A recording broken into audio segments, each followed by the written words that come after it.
Olá, pessoal. Meu nome é Ricardo Galesso, eu sou médico emergencista, especialista em medicina de emergência pela Abramed, sou médico do GRAU, do Grupo de Resgate da Secretaria de Saúde do Estado de São Paulo. Dentro do GRAU, eu trabalho também com a equipe de resgate aeromédico do Águia. Eu sou também coordenador médico do serviço de pré-hospitalar do Hospital Israelita Albert Einstein, aqui em São Paulo, e eu também sou especialista em segurança de aviação pelo ITA, segurança de aviação e aeronavegabilidade continuada. O tema da aula, a gente vai conversar um pouquinho sobre o aeromédico no contexto da pandemia de Covid-19. Então, o objetivo dessa aula é discutir aspectos relevantes sobre as missões aeromédicas envolvendo pacientes que tenham um diagnóstico confirmado ou a suspeita de acometimento pelo SARS-CoV-2, com base no melhor que a gente tem disponível de literatura, né? A gente tem a literatura sobre esse assunto, ela não é muito vasta, né? Eu não tenho muita coisa, muita evidência científica de boa qualidade, especificamente falando de aeromédico em COVID. Mas a gente fiz um levantamento de tudo aí que tem mais recente. A gente tem muito relato de caso, a gente tem opiniões de especialistas, até é muito difícil, né, a gente ter em todas as áreas relativas ao atendimento de pacientes com COVID, né, até pela rapidez da pandemia, a gente realmente não tem muita evidência científica boa, mas em termos de transporte aéreo especificamente, a qualidade é até um pouco pior, né? Então, na verdade, eu compilei tudo e vou apresentar aqui para vocês um resumo do que foi encontrado. E junto com isso, eu vou dar um pouco da minha opinião e experiência que eu tive, que estou tendo durante o atendimento de pacientes com COVID nessa pandemia, desde o início da pandemia.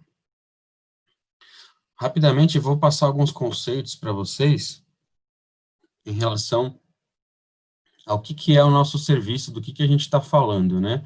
Então, se a gente pegar lá na portaria 2048 do Ministério da Saúde, aquela que regulamenta as urgências, emergências e, dentro dela, o atendimento pré-hospitalar, se a gente pegar a definição de ambulância aérea, né, é um tipo de ambulância, pode ser um helicóptero, pode ser um avião. Então, por definição, ela é um veículo de suporte avançado de vida, ou seja, precisa ter na equipe pelo menos um médico, um enfermeiro e o piloto, logicamente, que vai ser o condutor, né, da aeronave. Então, não existe, né, aqui no Brasil, a gente fazer um transporte aéreo sem ter médico e enfermeiro a bordo, tá? Isso é uma condição necessária. Mas alguns conceitos aí, para quem é do pré-hospitalar já deve ter ouvido falar esses termos, né, mas isso é importante que todos saibam.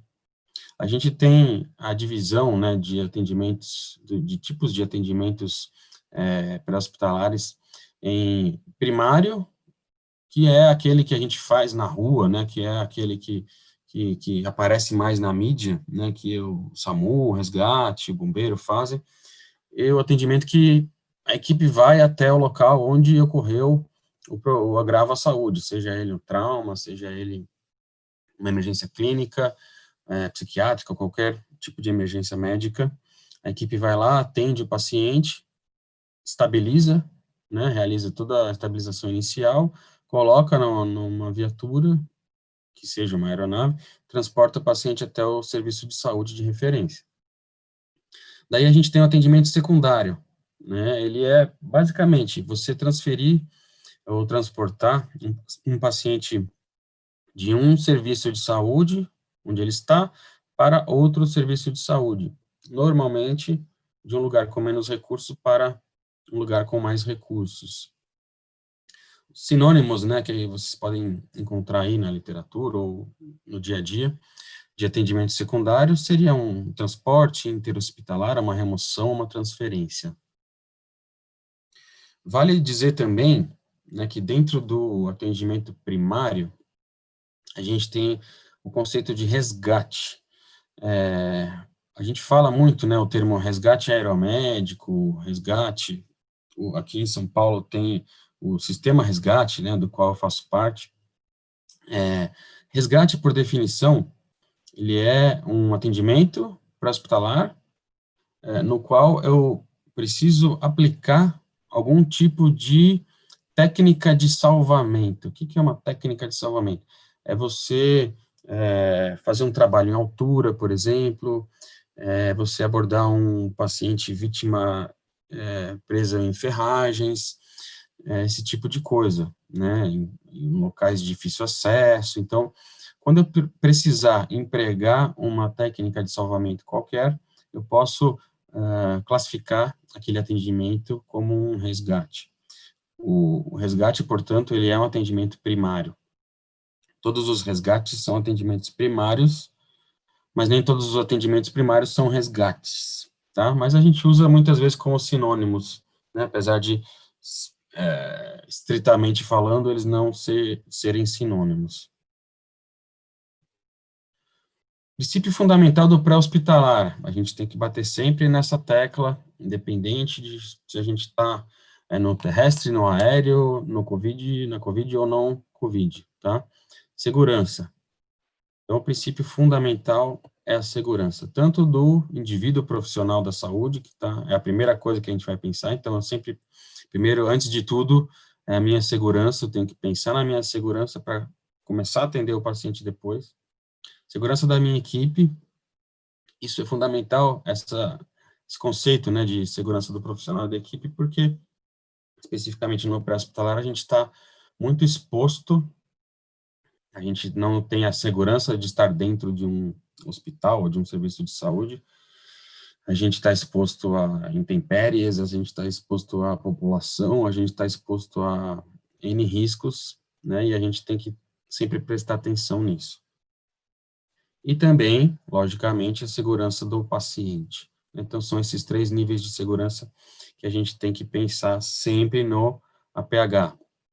E falando em pandemia, logo vem à cabeça, né, a gente, em termos de segurança, a nossa colocação de EPIs, a nossa segurança em relação a evitar a contaminação ou a infecção. Então, tá aí uma foto minha com um equipamento de proteção individual. Vamos discutir isso aí daqui a pouquinho, né? Eu preciso sempre estar assim, desse jeito, atendendo o paciente com diagnóstico, suspeita de COVID. Não sei, vamos conversar daqui a pouquinho, a gente discute isso. Alguns princípios gerais em relação ao transporte aeromédico propriamente dito, né? Ao aeromédico em si. A gente tem que lembrar que, diferentemente do APH terrestre, na cabine eu tenho um espaço bastante confinado. Essa foto ilustra bem aí a equipe nossa lá, dentro de um avião, um espaço bem restrito, né, a maca, os equipamentos, a equipe, vocês podem notar até que o pessoal está aí inclinado, porque se ficarem de pé retinhos, vão provavelmente bater a cabeça no teto do avião. Então, assim, esse espaço confinado faz com que você fique muito mais próximo do paciente, faz com que você acabe tocando muito mais o paciente, tocando um ao outro, né, em relação aos profissionais de saúde, e às vezes a gente acaba se contaminando até mesmo sem querer, por mais cuidado que a gente tenha. Então, a gente tem que sempre lembrar esse aspecto. A contaminação é um risco aumentado, ela tem um risco aumentado dentro de uma cabine de uma aeronave, seja avião, seja helicóptero.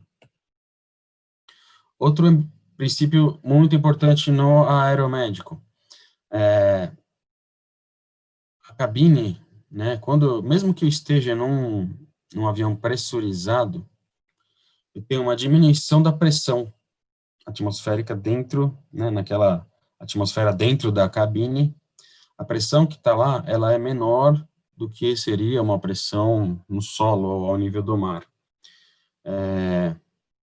Qual é a implicação disso? Menor pressão atmosférica gera um ar mais rarefeito, que a gente fala, né? A pressão conforme aumenta a altitude, a pressão atmosférica diminui. Eu tenho ali, falando numa linguagem bem simples, né? As moléculas de oxigênio do ar, elas ficam, entre aspas, mais longe umas das outras. Então, a cada vez que eu inspirar ali, quanto o volume de ar que entrar no meu pulmão, eu tenho proporcionalmente menos moléculas de oxigênio entrando em relação ao que se eu tivesse ao nível do mar ou uma altitude menor.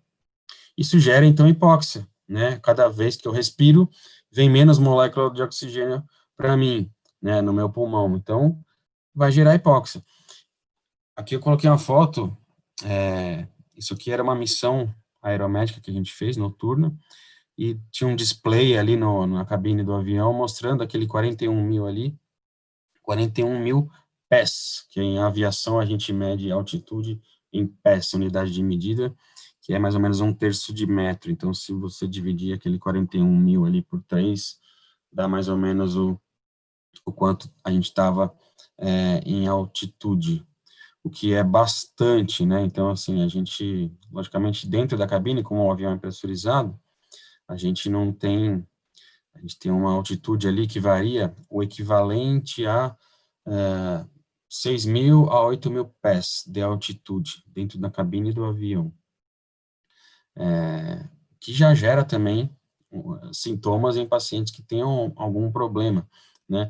A gente tem pessoas rígidas, né, que não tenham patologias de base, até 10.000 metros de altitude, o organismo costuma compensar sem você ter muito sintoma, ou sem sentir mal, ou sem ter qualquer repercussão.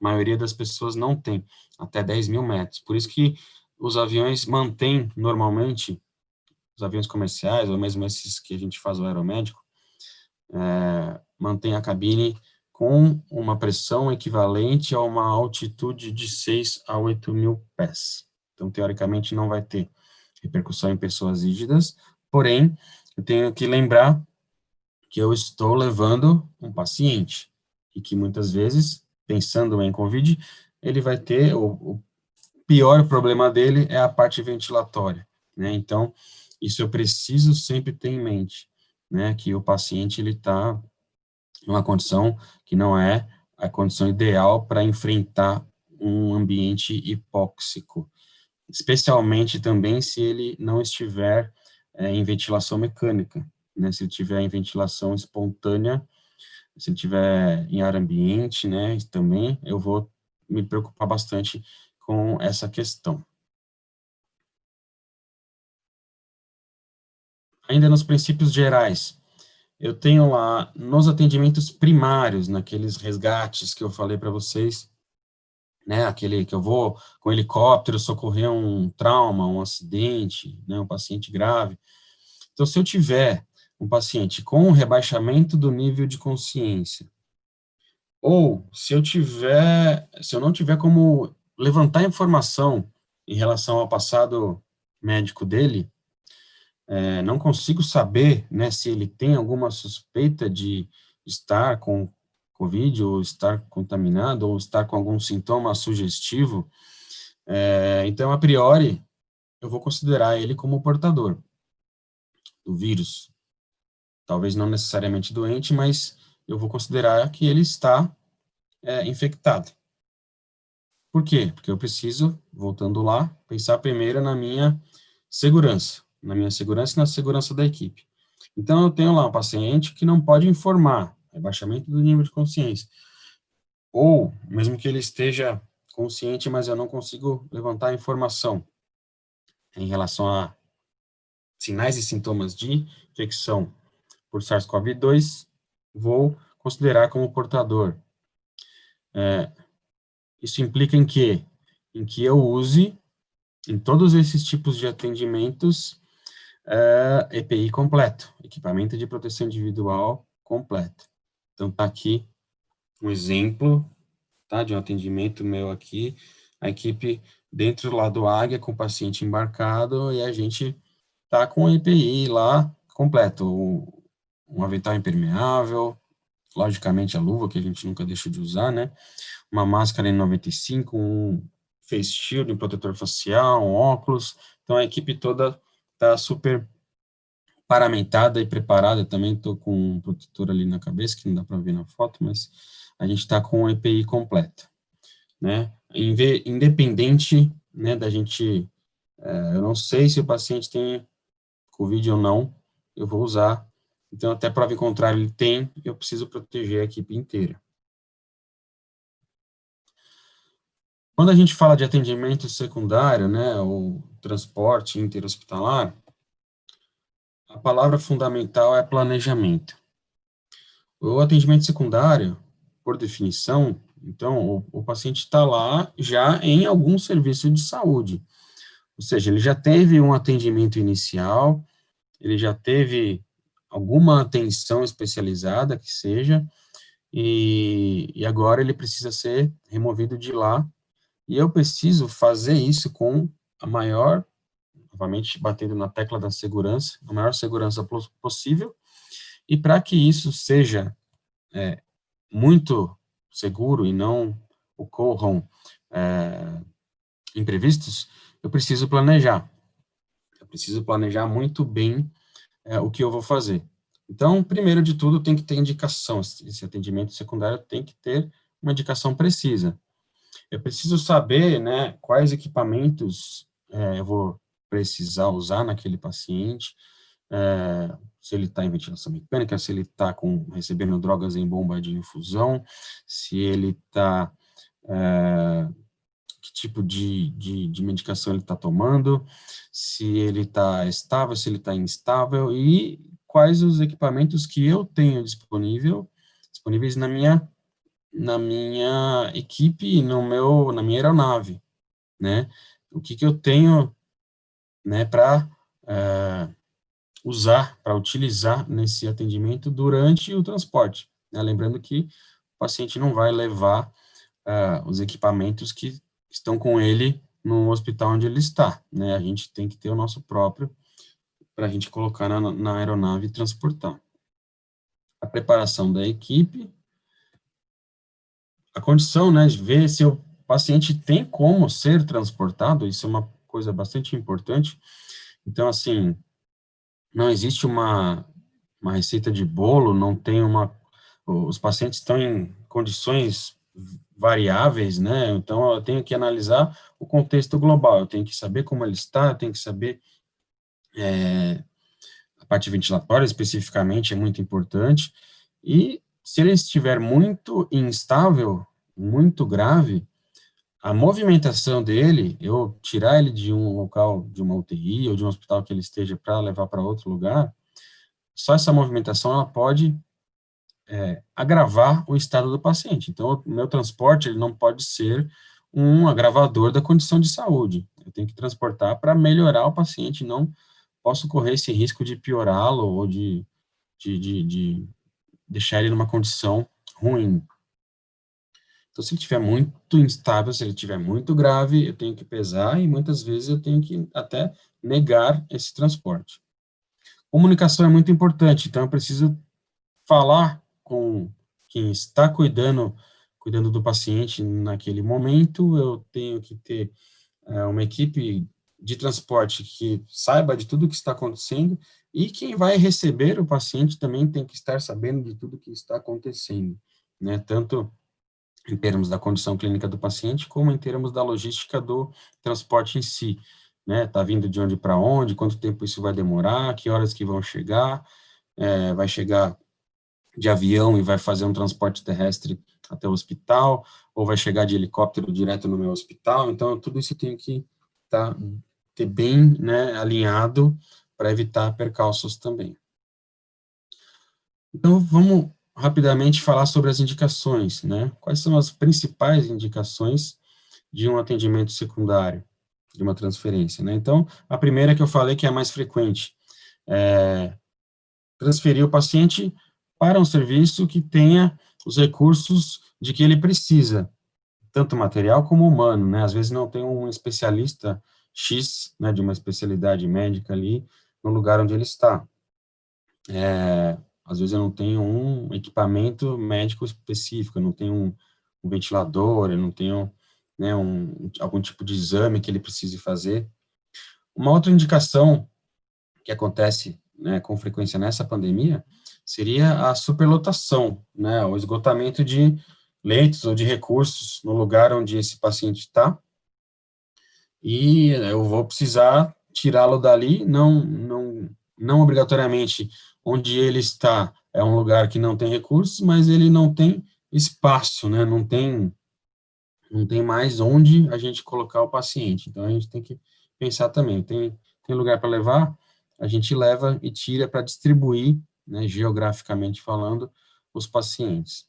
E necessidade de repatriação, pacientes que estejam, inclusive, fora do seu país de origem, isso foi feito algumas vezes, né, e é feito com frequência, ou a pessoa está doente, ou ela quer ser tratada no lugar onde ela mora, a gente faz esse tipo de missão também. Falando alguns aspectos dos equipamentos, eu preciso ter, é importante, né, que eu pense nisso, não é obrigatório, mas é bastante desejável, que eu tenha um ventilador que comporte eu colocar um filtro tanto na via de entrada como na de saída do equipo, tá? Então, tem alguns ventiladores que na parte de saída de gases eu não consigo pôr filtro. Então, vocês imaginam que o paciente está sendo ventilado e aí, depois que o ar passa pelo aparelho, pelo ventilador, e uma parte desse ar, lógico, ele vai ser trocado com o meio ambiente. Se não tiver filtro, eu vou provavelmente espalhar, né, vírus no ambiente onde eu estou. Então, é importante a gente tentar usar sempre o filtro nas duas vias do ventilador. Isso é um aspecto importante para a gente lembrar. Eu tenho que pensar na monitorização invasiva e não invasiva do paciente, o monitor multiparâmetros, pressão arterial invasiva, eventualmente ele vai necessitar. Uma coisa bastante importante, a capnometria, capnografia. Se eu tiver um monitor que permita isso, é bastante importante para o paciente também. E também, né, uma coisa que é bastante discutida em termos de atendimento a pacientes com COVID, é esse dispositivo de isolamento do paciente, que é isso daqui, né, a sigla em inglês é Patient Isolation Device. Tenho aqui algumas fotos que eu coloquei para vocês de um artigo que eu tirei, tá, a referência aí embaixo. São aquelas famosas macas bolha, que a gente fala, um termo mais leigo, né, ou dispositivo de isolamento de pacientes. Isso não é uma coisa nova, né, já existe há algum tempo, já foi usado em outras pandemias, né, pandemia do ebola, paciente até com cólera, né, paciente com doenças infecciosas em geral. Tem vários modelos, eu posso ter fabricantes diferentes que fazem especificamente para um tipo de aeronave, eu posso ter vários tipos de acesso ao paciente nessas macas.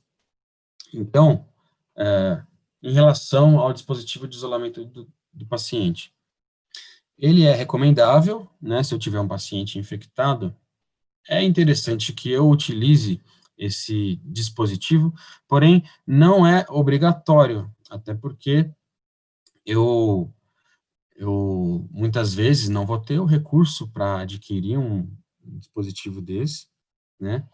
Mas é possível, sim, eu fazer um transporte de um paciente infectado ou com suspeita, com segurança, sem utilizar essa maca, tá? Então, é recomendável, porém não é obrigatório. Coisas que eu preciso lembrar quando eu estiver usando ou quando eu for treinar para utilizar ou quando eu for pensar em adquirir um dispositivo desses, em relação à manipulação, porque o paciente, muitas vezes, ele vai ter alguma intercorrência, ele pode ser que eu precise fazer algum procedimento, tanto de emergência como de rotina, pode ser que eu tenha que fazer alguma medicação, pode ser que eu precise, de repente, o paciente pode ter estubado acidentalmente, eu tenho que entubá-lo novamente, ele pode ter perdido o acesso venoso, eu tenho que puncionar um outro acesso, exemplos de coisas que podem acontecer. Então, eu preciso ter um acesso a esse paciente.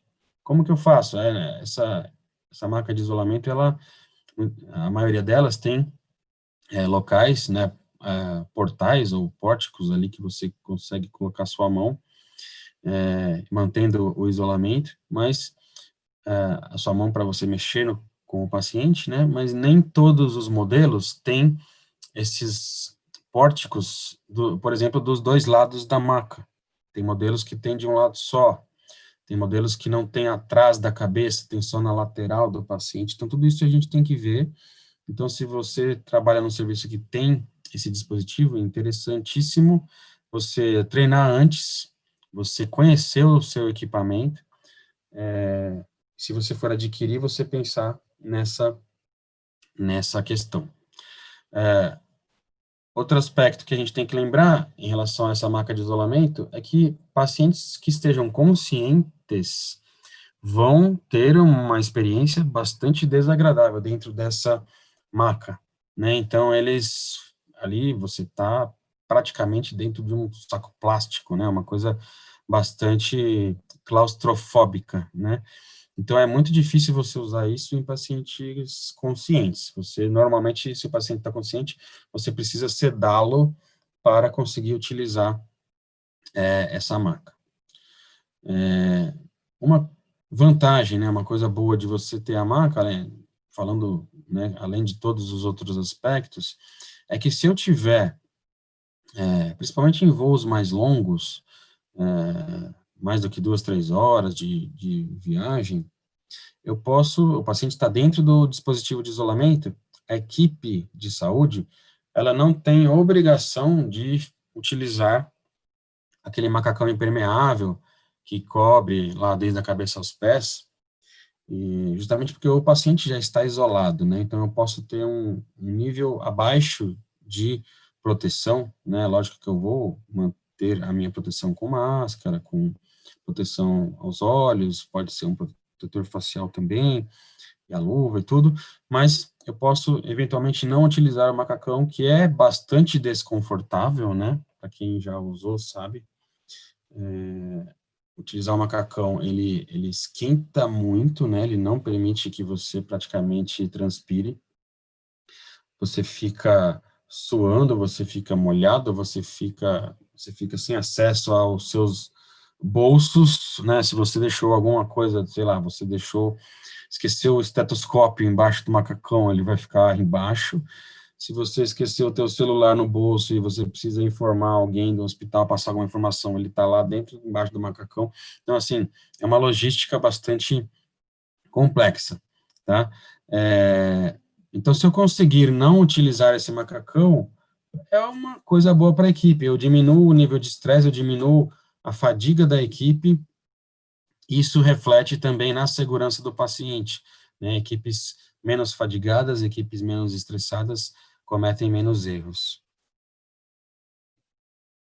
Falando em relação à aeronave, é recomendável também que eu possua, ou que eu tenha uma barreira física, ou uma porta, ou uma cortina de plástico, alguma coisa que separe o cockpit ali, onde estão os pilotos, né, a cabine de comando propriamente dita, e o restante da cabine, onde está lá o paciente e os outros tripulantes e equipe da saúde. É interessante que eu tenha essa barreira, aumenta o nível de proteção aos pilotos, né? Ele permite que os pilotos eles utilizem um nível de proteção inferior também em relação à EPI. Isso também deixa os pilotos um pouco mais tranquilos, menos estressados, menos fadigados, se eles não tiverem que usar lá o macacão impermeável, o face shield, esse tipo de coisa, se eles ficarem mais à vontade, só com uma máscara simples, por exemplo, cirúrgica, isso é melhor para eles, né? Eles podem pilotar mais tranquilamente, focar no que eles têm que fazer em relação à pilotagem e à condução da aeronave. Então, se eu tiver uma barreira física, é uma coisa muito positiva. Existem aeronaves que não têm barreira física de fábrica, mas já existem recomendações dos fabricantes, isso tem bastante nos helicópteros, já praticamente todos os fabricantes de helicóptero já, por causa da pandemia, eles fizeram sugestões de como você colocar uma barreira física com lonas, com plásticos fixados por ganchos ou com velcros entre o local onde está o piloto e o restante da aeronave. Aviões normalmente têm um ar-condicionado e muitas vezes o fluxo de ar ele tem uma direção, né, ou da frente para trás da aeronave ou vice-versa, né?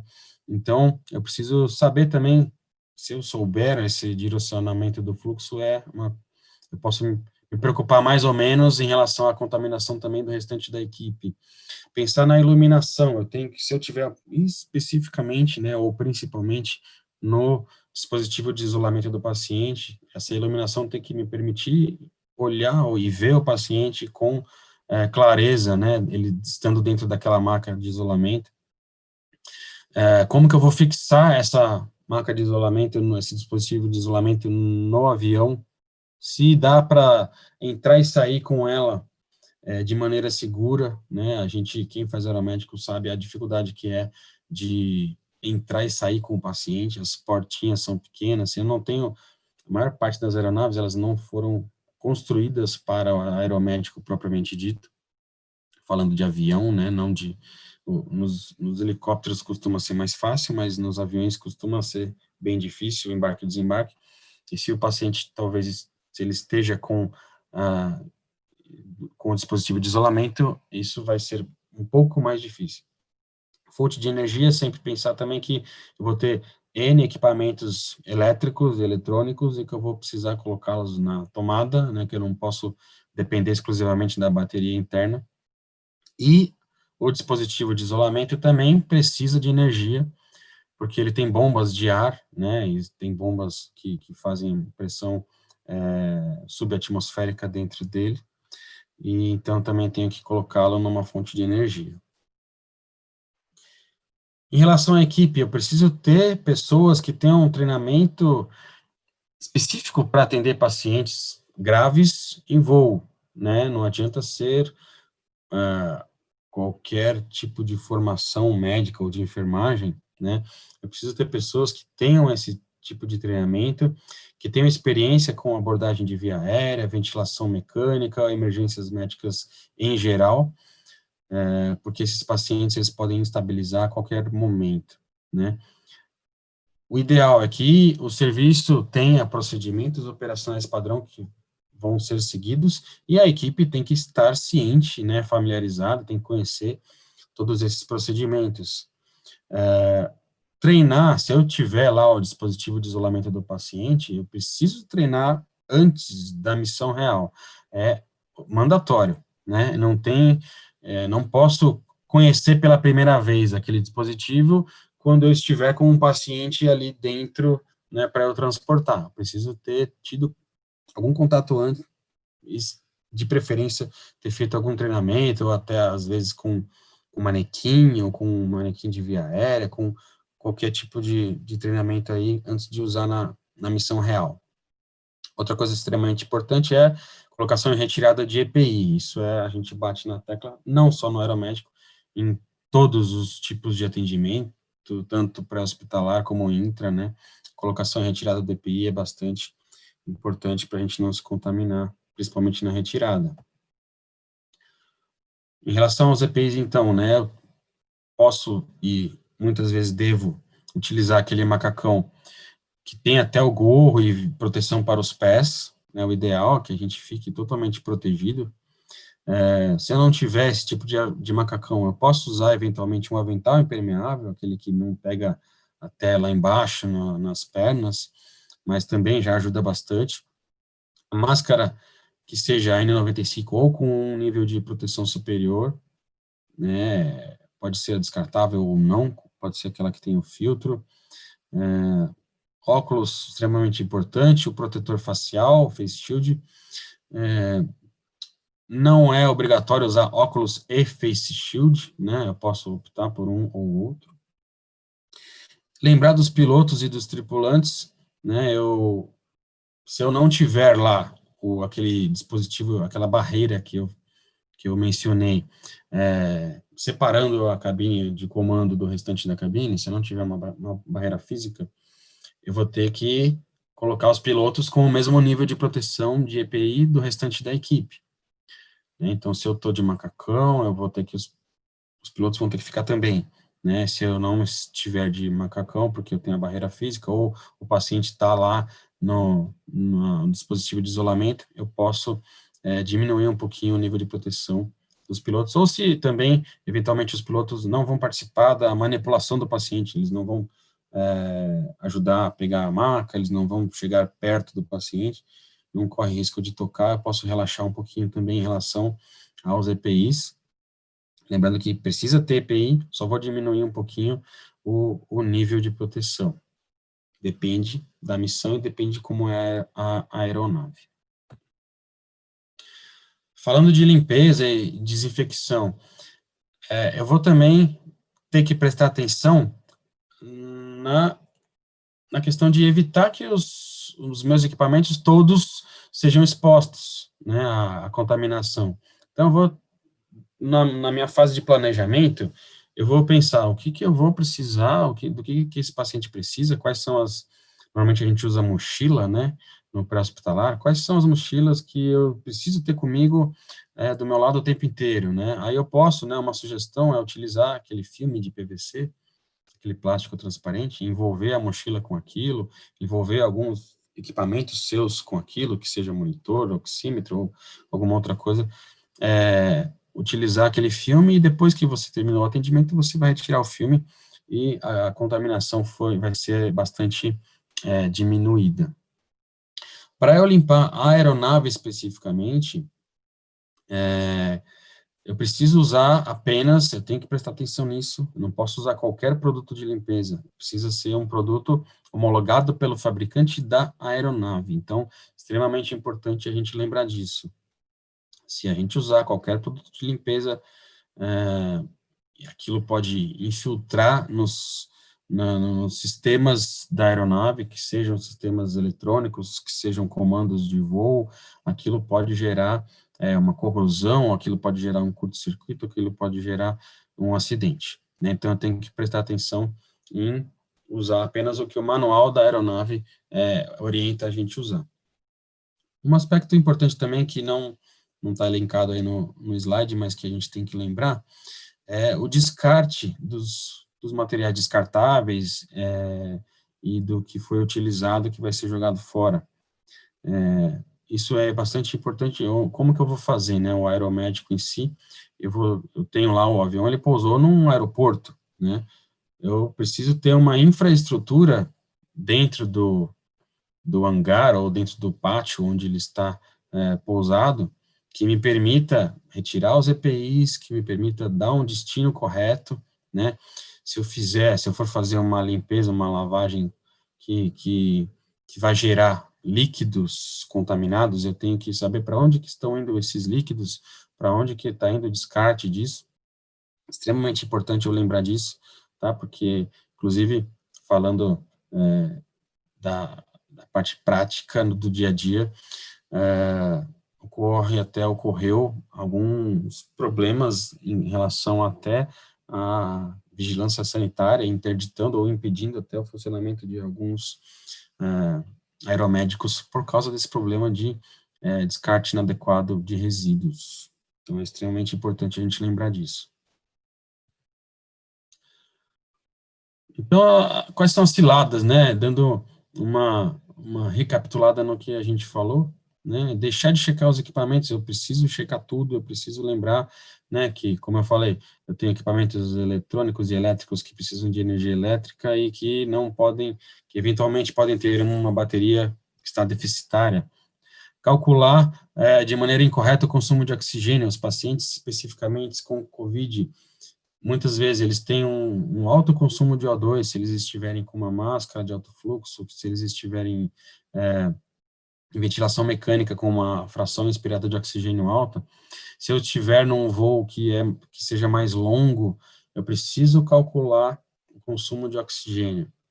É super importante que eu tenha um backup, que eu tenha sempre uma quantidade até maior do que eu vou necessitar e até mais do que aquilo, né? Então, eu tenho que ter uma redundância na quantidade de oxigênio. Não posso correr o risco de ter uma surpresa e acabar o oxigênio no meio do voo, né? Isso é muito deletério, muito ruim, não deve acontecer.